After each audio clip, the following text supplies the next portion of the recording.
Етекірі келген әйел мешітке кіруге, Құран оқуға, тыссыз Құран ұстауға, намаз оқуға және ораза ұстауға болмайды.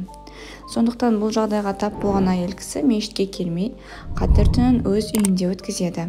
Ардақты пайғамбарымыз саллаллаху алейхи уассалам өзінің асыл сөзінде етеккірі келген әйел мен ғұсылы жоқ адамға мешітке кіруді халал етпеймін дей отырып, етеккір кезінде әйел кісіге мешітке кіруіне болмайтындығын ескерткен.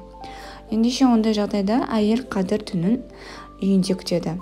Намаз оқымағанымен Алладан дұға тілеп, тәсбih тартып, субханаллах, альхамдулилля, аллаху акбар деген сияқты зікірлермен астағфируллах деп истихфарды жүзден айтып отыруына болады.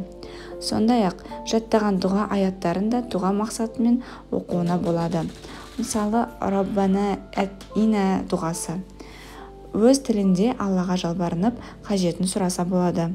Қадір түнінде мына дұғаны айтқан жөн: Я Алла, расында сен кешірімдісің, кешіруді жақсы көресің, ендеше мені кешіре көр.